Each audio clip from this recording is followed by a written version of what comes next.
To enable or disable screen lock sounds on Samsung Galaxy S8 or S8 Plus, open Settings. Swipe up or down to show app screen.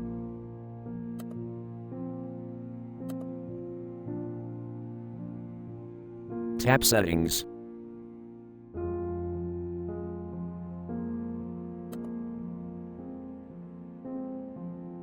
Tap Sounds and Vibration.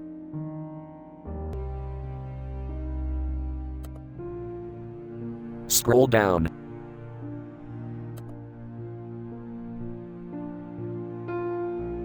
Tap Screen Lock Sounds, switch until blue to enable, or tap until gray to disable.